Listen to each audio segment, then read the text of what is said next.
12시 많은 참여 바랍니다.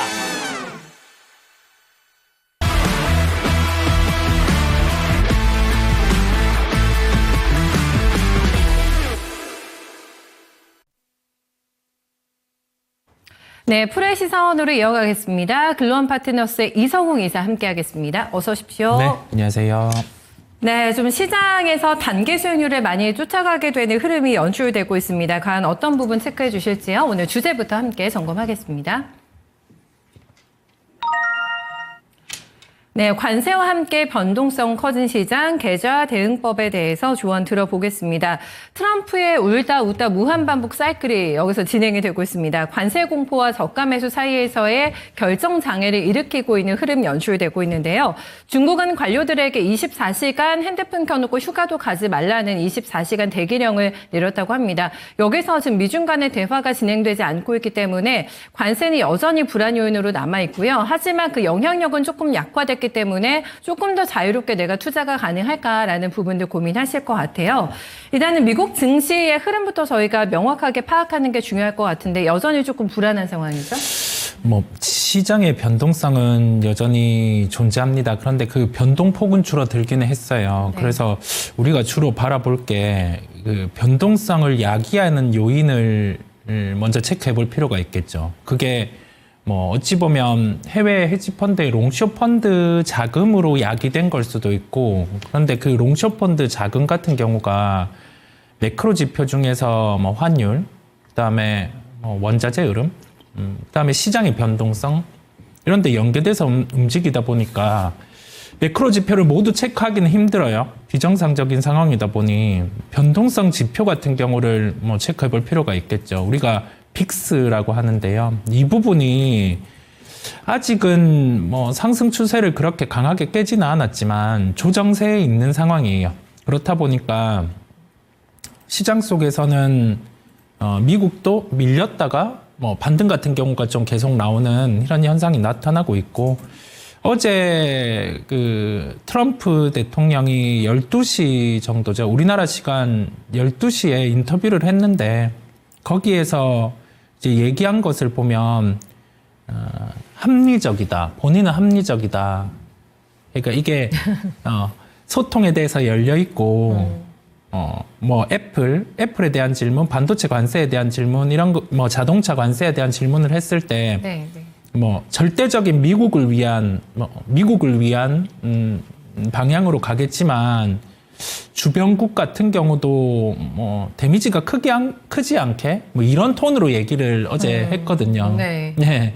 그렇다 보니까 시장 같은 경우는 좀 되돌림이 나오는 상황이고, 오늘 우리나라 같은 경우를 보더라도 종목들은 여전히 좀 살아있는 상황들, 그 속에서 최근에 강했던 제약바이오는 좀 쉬고, 그다음에 나머지 정치 테마는 여전히 반응하고 있고, 그다음에 삼성전자는 모처럼 좀 오르는 모습들, 지수와 연동돼서 움직이지만, 그다음에 로봇주 같은 경우가 어제 테슬라 같은 경우도 멘트를 했고, 엔비디아 이런 쪽에서 멘트를 하다 보니 좀 강한 모습. 그래서 계속 좀 인터뷰에 촉각을 기울이고 시장을 봐야 될 것 같아요. 종합적으로 보면 변동성 지표가 여기에서 추세를 깨고 하락 추세로 돌입을 하면 시장은 한 단계 더 레벨업이 될 수 있는 강한 반등이 나올 수 있다 보니 그 부분을 체크하고 한번 시장을 바라보는 쪽으로 말씀을 드립니다. 네, 요즘에 뉴욕 시장을 볼 때 저희가 지수의 높낮이, 종목이 빠지고 오르는 것도 봅니다만은 달러하고 채권을 먼저 체크하실 것 같거든요. 네. 달러 약세가 가파릅니다. 그리고 채권 시장이 조금 불안한데 이 흐름이 계속해서 이어질 거라고 보세요?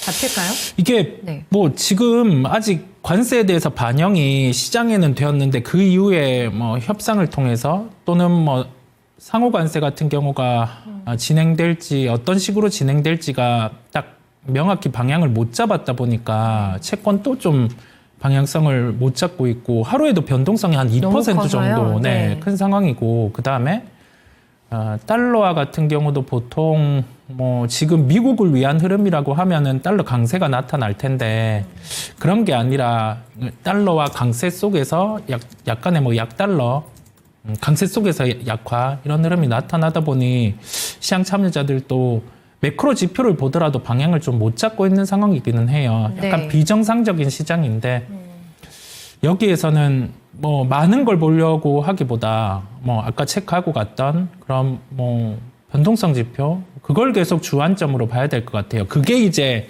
깨진다라는 건 아마 관세에 대해서 협상의 기조로 돌입하지 않을까라고 추측을 해볼 수 있다 보니까 네. 그 부분을 계속 체크하는 것으로 그렇게 말씀을 드립니다. 네.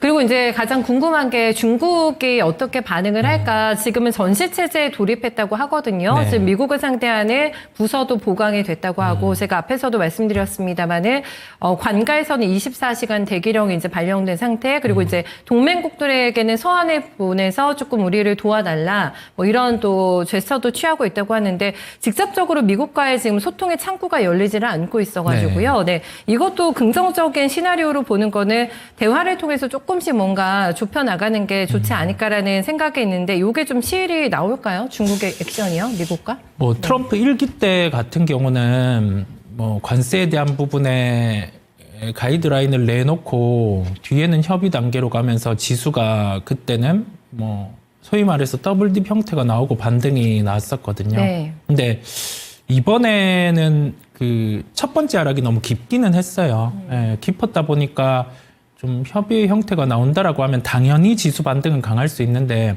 중국의 입장에서 얘기를 했던 건 네. 우선 뭐 더 이상 관세는 올리지 않겠다라는 점을 공표를 했고 근데 그 뒤에서 중국이 내놓은 카드는 뭐 히토류 그다음에 국채 매도도 할 수 있다라는 점을 내비쳐서 쓸 수 있는 카드는 다 오픈을 한 상황이거든요. 두 개. 네. 네. 국채 매도, 히토류. 네. 여기에서 뭐 이제는 미국, 중국 같은 경우가 강대강으로 갈 가능성이 높죠. 모든 카드를 강대강으로? 내놓았다 보니까. 네, 네. 근데 그 속에서 약간 중간에 소강 상태에 있다라고 보면 될 것 같아요. 어떤 방향으로 갈지 감이 잡히지는 않아요. 맞아요. 네. 네. 이게 시기를 놓고 봤을 때는 뭐 협의의 단계로 갈 거는 명백하기는 한데 그게 예전 뭐 트럼프 1기처럼 그 시계열이 빠를지 아니면 길게 늘려서 가면 시장은 다 지치다 보니까 어떤 식으로 흘러갈지 그건 잘 모르겠어요. 네. 생채기가 나고 날 만큼 이후에 뭔가 대화의 물꼬가 트이게 될지 아니면 그 전에 뭔가 조금 서둘러서 협상을 하게 될지 그게 이제 미지수기 때문에 시장도 마음을 놓지 못하고 있는 상황이잖아요.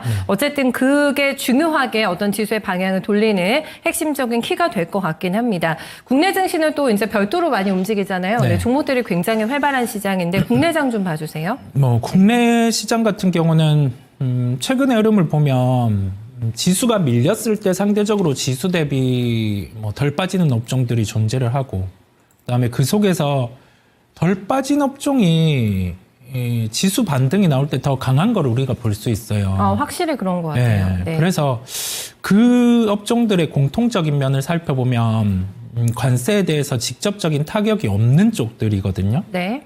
그래서 지수 반등 시 지수 대비해서 강한 뭐 업종이나 종목을 추릴 필요가 있는 거는 당연하고요. 네, 네. 보통은 낙폭과대라고 해서 많이 빠진 쪽이 먼저 반등이 나오는데 이번에는 좀 달랐어요. 왜냐하면 그 변수가 대입되었다 보니까 그 변수는 뭐 관세라는 변수가 대입이 되었다 보니 그런데요. 네, 네.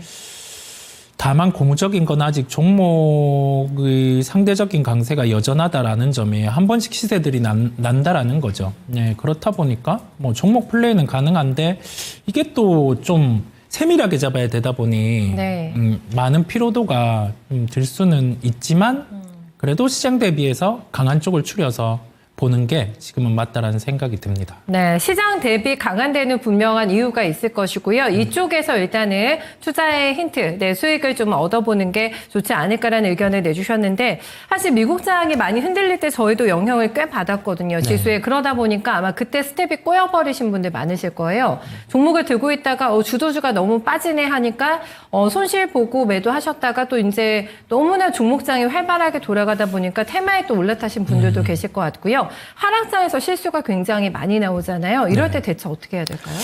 보통은 그 지수가 어느 정도 빠졌다라고 해서 많이 빠진지 감이 잡히기가 힘든데 지수의 이격도를 활용해 보시는 게 가장 좀 효율적이라는 생각이 듭니다. 하락장에 돌입했을 때 네. 그때 효율적인 방법 중에 하나인데 보통은 그냥 수치로 말씀을 드리면 코로나19 때는 그 변수가 제거돼야지 시장이 반등 나올 수 있다 보니까 매도가 매도를 불러서 한 60일 이격 기준으로 한 70 중반까지 하락을 했었어요. 그러면서 지수는 뒤에 뭐 기술적인 반등이든 반등이 나오기 시작을 했고 보통 우리가 일컫는 뭐 경제 위기, 과거의 경제 위기들, 뭐 미국 신용등급 강등, 그 다음에 뭐 유럽의 경제 위기 이랬을 때는 한 80에서 85선에서 반등이 났거든요. 네.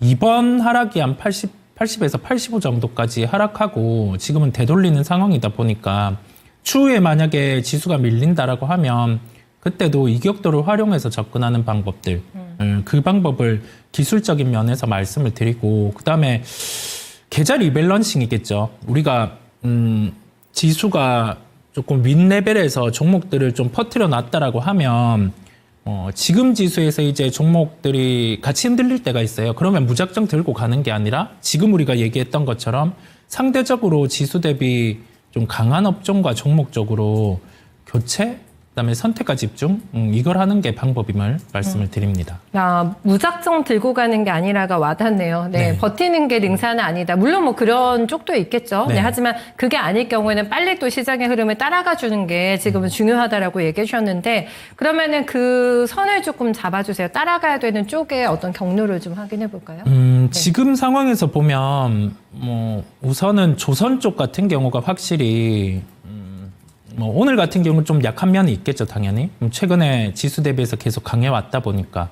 그럼에도 불구하고 조선 플레이 같은 경우는 여전히 뭐 압축을 할 수 있음을 열어두고 뭐 대표적으로 하나오션 같은 경우가 그래도 신고가를 갈 수 있는 체력을 갖고 있고 그다음에 조선 기자재 쪽도 신고가가 나고 오늘은 좀 쉴 거예요. 좀 급하게 빠지는 면들도 있는데 조선 기자재 쪽 같은 경우 뭐 많이 일컬었던 피팅 쪽에 뭐 태광, 그다음에 본행제 쪽에 뭐 동성와인텍 이런 쪽은 여전히 뭐 긍정으로 열어두고 있고. 예, 이쪽도 다 신고가 도전 가능성 보시는 거죠? 네, 태광, 그렇습니다. 도성화이팅, 네. 하나오션 세 가지. 네. 네.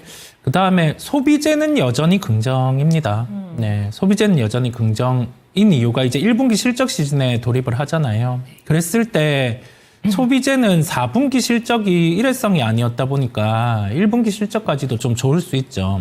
4분기 실적이 좋았던 대표적인 종목이 뭐 휴젤, 그다음에 파마리서치 같은 경우가 있고 그다음에 실적이 2연대여서 1분기에 좋아질 수 있는 게 뭐 APR, 네, 이 정도로 우리가 좀 볼 수 있어요. 그래서 소비재도 볼 수 있고 방산 같은 경우가 4분기에 대표적으로 실적이 좋았던 게 현대로템은 명확하고 네. 하나에어로스페이스는 살짝 일회성이 있기는 했지만 그래도 뭐 1분기 긍정적일 질적인 수 측면에서 실적 나쁘지 않았고. 예, 예. 긍정적일 수 있다 보니 네. 그런 종목들도 함께 바라보는 거고. LIG 넥선 실적 좋았던 거 그죠. 같은데. 네, 그쵸? LIG 그게 넥센 되게 같은 좋았죠. 경우도 네. 네, 함께 볼 수 있고 그다음에 1분기 실적 발표 기점으로 볼 수 있는 것들 이제 숫자 확인하면서 볼 수 있는 게 그렇죠. 실적 봐야죠. 네, 네. 엔터 쪽. 엔터. 네, 뭐 하이브도 1분기에 실적 이연 예상치 하회 요소가 있다 보니까 네. 지금은 주가가 쉬는데 뭐 1분기 실적 나오고는 아마 좀 매수 플레이를 할 것 같고요. JI 펜터 같은 경우도 실적이 이연이 되었다라고 먼저 얘기를 했다 보니 1분기 실적이 나오고 충분히 좀 리포트에 가지고 올 수 있음을 열고 좀 보시면 되겠습니다. 네.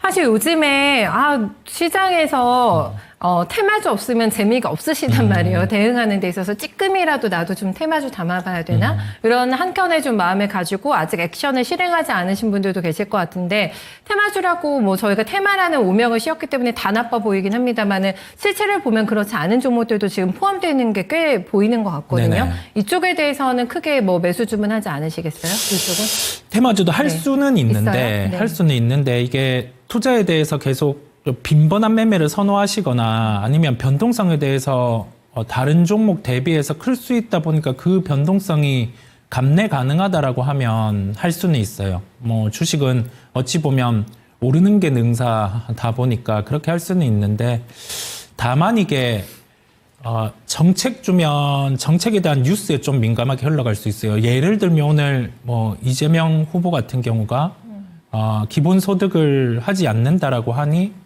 원래 강했던 뭐 지역화폐 관련주인 코나에 이런 쪽이 빠지는 것처럼 빠지고, 네. 우리가 뉴스에 따라서 빠르게 종목을 연결해서 대응할 수 있어야 돼요. 그게 가능하면 하는 거고 네. 그게 가능하지 않으면 그냥 뭐 언제나 봐오던 종목들 쪽으로 좀 익숙한 종목들 쪽으로 하는 게 낫다라는 말씀을 드려봅니다. 제가 여쭤보고 싶은 거는 그러면은 스피디하지 않아도 대응할 수 있는 정책주 없나요? 스피디하지 않게 그냥 대응할 수 있는, 들고 대응할 수 있는. 스피디하지 않게 네. 대응할 수 있는 쪽은 잘 없어요. 없어요? 네, 왜냐하면 이게 정책에 대해서 말이 계속 바뀌다 보니까 그런데 아마 공통적인 점은 뭐 어떤 후보가 당선되든 여야 막론하고는 경기 부양을 단행할 가능성이 높겠죠. 경기 부양. 네. 그런데 이게 경기 부양을 단행할 때 어떤 카드를 쓸지 모르겠어요. 과거에는 뭐 기본적인 토목 인프라 이쪽으로 경기 부양을 진행하는 게 우선이었다라고 하면 네. 최근에는 바뀌어서 각 후보에 따라 다르겠지만 뭐 AI와 관련된